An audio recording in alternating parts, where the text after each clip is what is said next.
Maayong hapon, Negros. Ini ang Digicast Negros X. Ang nagapanguna nga napulo ka mga balita sa isla sa Negros ang amo ni gadulong sa inyo.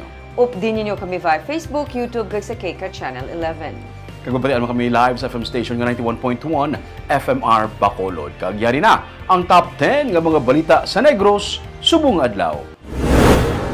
3 billion pesos ka solar power plant ginatukod sa Silay City. Business sector nagpamalabag sa ginaduso nga duga nga 100 pesos sa sweldo sa mga minimum wage earners. Driver patay matapos mabungguan sa pick-up ang iyang tricycle.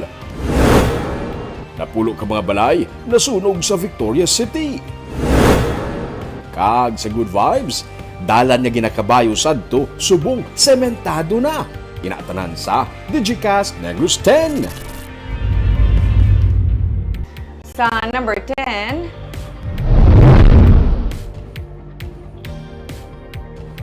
duga nga saka sa bilisang produkto petrolyo ginpatuman subong nga adlaw.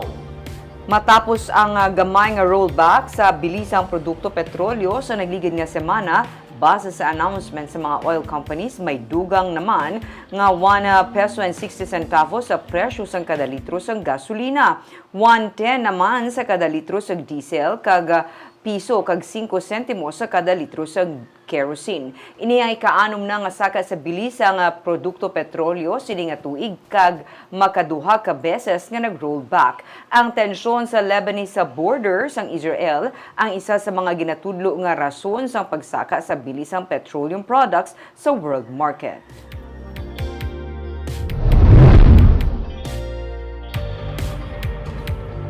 Sa number 9, Board Member Manuel Frederico ang ginapaabot ka mangin first nominee sa Abang Likod Party List sa 2025. Si Board Member ko ang yara na karon sa iyang third term bilang katapos ng Provincial Board nga nagatiglawas sa ikatlong nga distrito. Sa interview sa media kay Inasang Aga, ginsiling ni ko nga sila ang nagsugilano na ng Bacolod Mayor Abdi Benitez, 3rd District Congressman Francisco Benitez, kag Abang Lingkod Party List Representative Stephen Paduano nga karon yara naman sa iyang third term. Wala pa sang patud bahin sa kung sino ang iga-field sa partido nga magatalo sa iya bilang board member sa 3rd District para sa 2025. Sino magulang sa inyo as board member? Wait po kabalo. Open ang slot. Open ang slot. Of course, siguro kasi si board member Andrew Cruz, para pamangkin na daya, hindi siya man ang contest. May isa pa rin. Actually, open man na para sa tanan. Oo. Kung gusto that you submit yourself to the mandate of the people of the 3rd District. So, nagrihanan na, sir, nga first nominee ka sa Abang. Again, ma'am, sorry. First nominee. Okay. Sorry, alam mo na ni Kong Albi. Ni Mayor Albi, I mean. Kag ni Kong Karaps.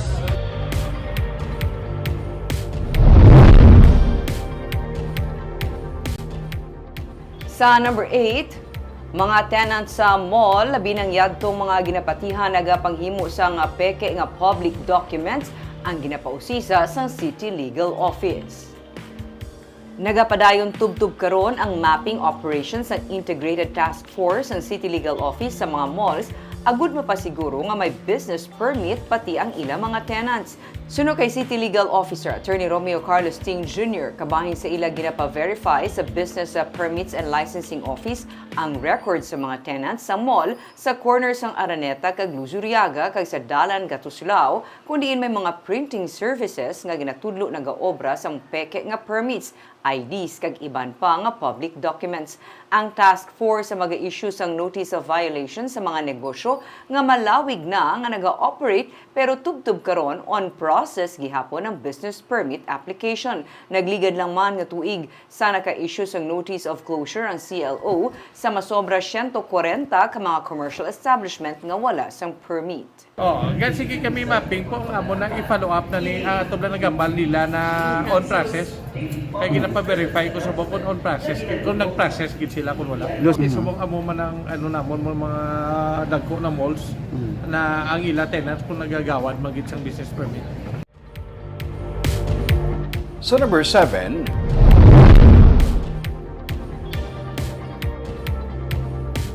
halos 8,000 na ang nabaton nga application sa Commission on Elections para sa voters registration. Sa Bacolod City, suno sa Elections Officer Katrina Trinio Kanya na mutika nila ang paghagan-hagan sa pilahay.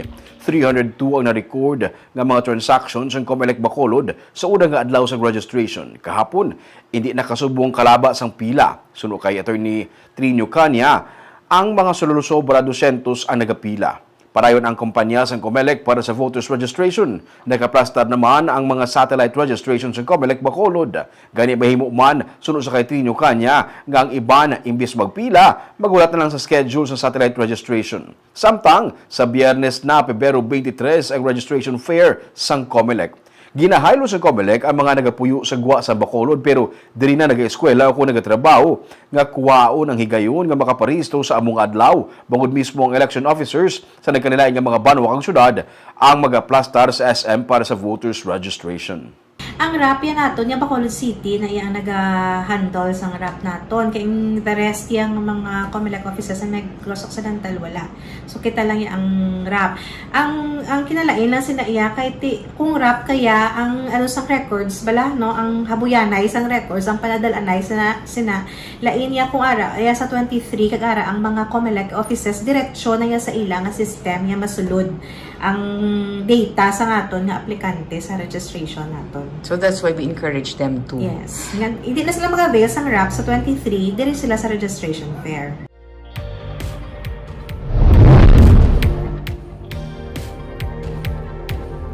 Sa number 6, improvised explosive device, pusil kag mga bala na recover sang army sa Cabancalan City.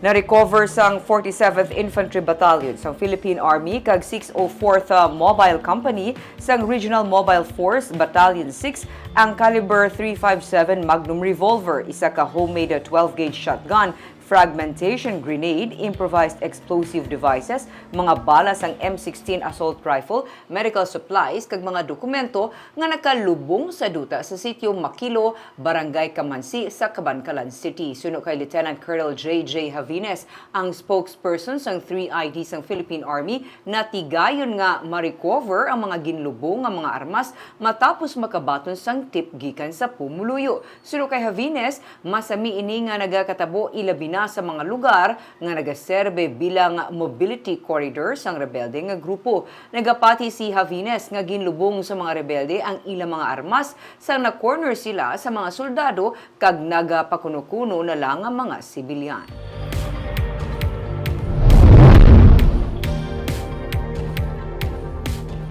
Sa number 5, driver patay matapos mabuguan sa pick-up ang yasiningad tricycle.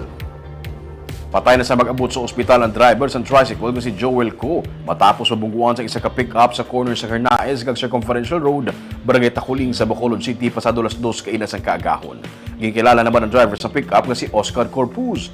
Sunod sa kay Police Captain Dax Santillan, hepe sa Police Station 6, ginbudlayan pa sila sa pagkilala sa driver sa tricycle kay wala siya sang ID. Sunod sa police, base sa panaysayon sa mga saksi, nagadalaga ng tricycle sa Circumferential Road gikan sa Alis padulong sa Bacolod City Government Center. Ang pick-up naman, nagadalagan sa Hernaez Street padulong sa Barangay Mansilingan. Gindusdos ang pick-up ang tricycle mga 50 metros ang kalayuan gikan sa intersection padulong sa signage sang Total Gas Station. Nawasak naman ang tricycle sa biktima nga nag-angkon siya sa mga pilas sa iya nga lawas kag gintunaan sang iya kamatayon. Detained karon sa custodial facility sa Police Station 6 ang driver sa pick-up.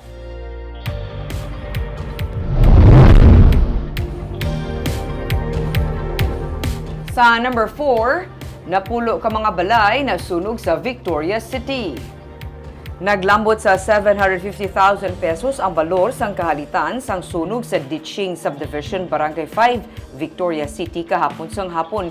Sunog kay FO1 Dave Kevin Duaban, arson investigator sa BFP Victorias, nagsugod ang kalayo sa pulian ni Rinaldo Dinigaya. Dugang pa ni Duaban, ang mga balay ang himo sa mga butang nga madasig masunog. Siyam tanan ka balay ang totally destroyed, samtang isa naman ang partially damaged. Nagagwa sa investigasyon sa BFP nga electrical in nature ang ginhalinan sang kalayo. Naglambot sa second alarm ang sunog, gani may mga bumbero pa gikan sa kaiping nga mga banwa kag syudad nga nagbulig palong sang kalayo. Wala naman sa may nasamaran sa insidente. Sunod sa barangay, 13 ka pamilya o 37 ka mga individual ang apektado. Temporaryo sila nga nagatiner o kung nagtiner sa Barangay Health Center kag Barangay Gym.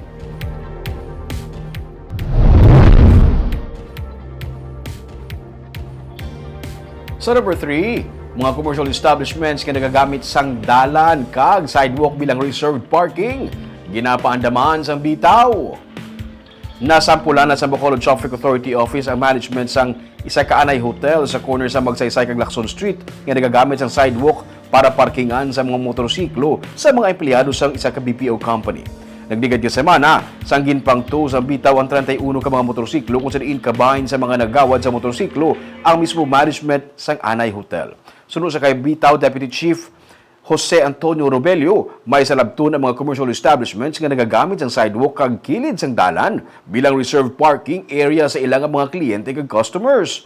Ginsugura naman sa bitaw ang pag-confiscate sa mga signages nga masami nagabalabag sa kilid sang karsada.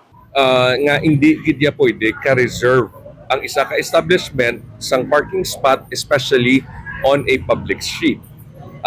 And we have the city ordinance to back that up. May mga signages kami nga ako personally ginkuha ko sa Starbucks na corner. Ato nga sign was iyakas ang tricycad ginbutang. Ang sa El Fisher actually ginpanghimos pa namon, just to name a few. Sa number 2,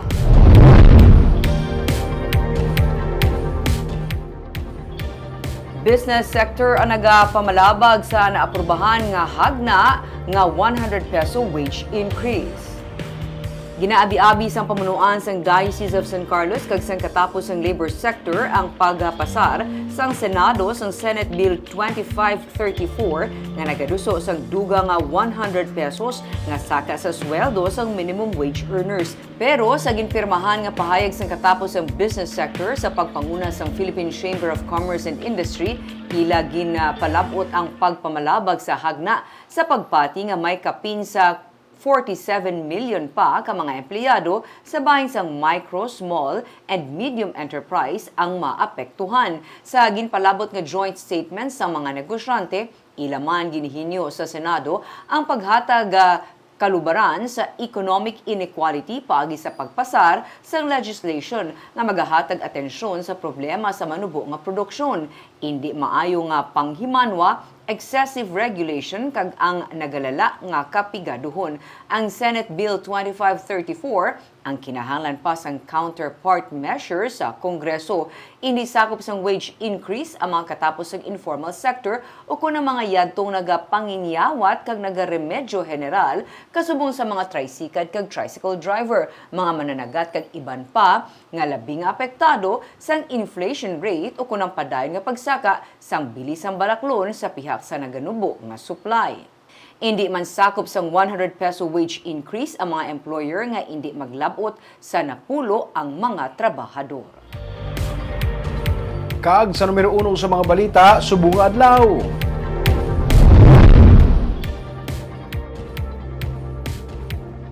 Bagong 69 megawatt peak solar power plant ang ginatukod sa karon sa barangay E. Lopez sa Silay City. Kainasag agagin patigayon ang groundbreaking para sa Phase 2 kun ang expansion sang Phase 1 sang solar power plant sang City Core Renewable Energy Corporation. Sunod sa kay Oliver Tan, ang presidente sa kag Chief Executive Officer sini. Ang proyekto nga isa ka solar PV plus battery ang pinakauna sa Negros. Nagakasayuran nga sila ang makatigayon deliver sang kuryente bisan pa sa gabi. Ilakip ang 25 megawatt peak sa una nila nga solar farm nga gitukod sang 2015. Ginalantaw nga magadangat sa 94 megawatt ang total nila nga ma-deliver. Ginapaabot nga mahuman ang proyekto antes matapos ang 2024 o kung early 2025. Mga isa man ka agro-solar ang proyekto kung saan upod sa mga mangunguma, tugutan ang pagtanom sa root crop sa idalom sa mga solar panels. Ginabi-abi ni sila Mayor Judith Gallego ang proyekto nga ginapabot mag-hire sang 500 tub 700 ka mga trabahador sa construction stage kag 30 naman ka mga empleyado kung maging operational na. 70 hectares ang ginlease sang City Corps para sa Phase 2 sang ilang nga proyekto. Samtang, ginalantaw man nga mahimo pag-supply sang solar energy sang City Corps sa Silay City Hall. Suno kay Gallego, ang combined energy gikan sa Sineco kag City Corps ang proposal pa lamang. Hindi lang pang umaga, pwede rin kami mag-deliver ng kuryente paggabi. So the battery, sir, this is a first in Negros, the battery system. This is going to be the first solar PV plus battery in Negros. Actually, ang tinatayo namin 10 projects, isa to kasama doon, totaling to 1,000 megawatts. Sabay-sabay yon. Meron kami sa Batangas, sa Pangasinan, sa Pampanga, at dito. Sabay-sabay ho yun, matatapos before end of the year. So this is in support of the DOE transition into renewable energy. Siyempre, tako niya nga samon sa tax namon no ang ining City Core nga project kung solar farm no kay tibangod nga sila ko ining masulod nga income sa syudad sa sila. Ang tanan nga mga liborero nila sige rin sa mga plaza pa sa LGU sa sila.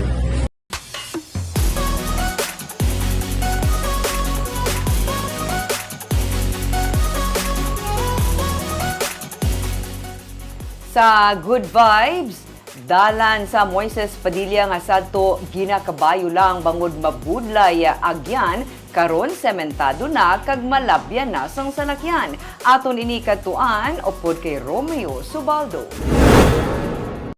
Gikan sa overflow sa idalom sang popular nga longest hanging bridge sa banwa sa Moises Padilla nga makita sa Barangay Montilla. Sang una, mabudlay ang dalan pasaka sa sitio Kabayabasan. Bangod sa kalaway sang dalan, kabayo ang ginagamit sa mga pumuluyo bilang transportasyon. Pero sa nagdigad lang nga semana, gininagurahan na ang malapit 1 kilometro nga sementado nga dalan diri. Ini ang nagakonect sa Barangay Montilla sa Barangay Quintin Remo. Sunod sa mga opisyal sa barangay, bangod may dalan na, mas mahapos na ang transportasyon kag nagamit na sa mga pumuluyo ang ilang duta sa Kabayabasan, bangod malabot na inis ang salakyan. Kabayo? Ya kabayo? Lakat lakat. Ano na isa ka purok na sitio? Sityo, Kabayabasan. Tapos una, ang budlay ka kabayo lang ang means of transportation. Tapos subong. Iban lakat subong motor, mga balay din subong may mga salakyan na may mga motor. Kitungod may lagyan na. Proud ang mga kagawad sa barangay sa pagdala sa Digicast Negros sa siningadalan kay man may matahom nga view sang bulkan kan laon. Kung wala sang panganod, makita ang kaanyag sang bulkan.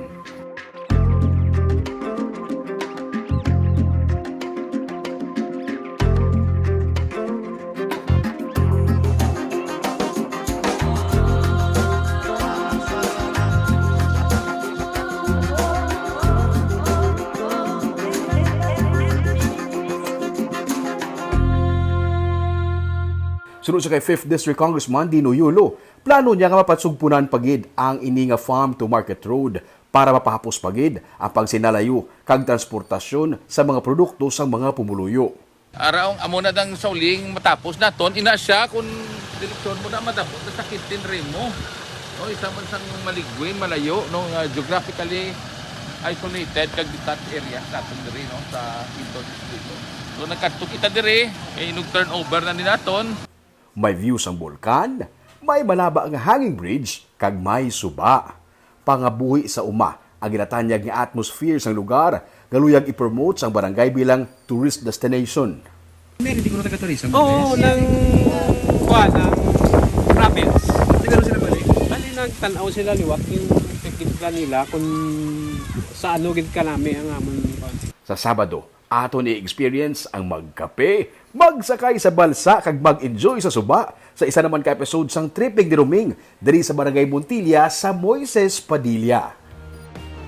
Imagine ba sa pila ka tuig, kabayo ang ilang means of transportation. So, salakyan, motor, pwede na makasulod sa ilang area.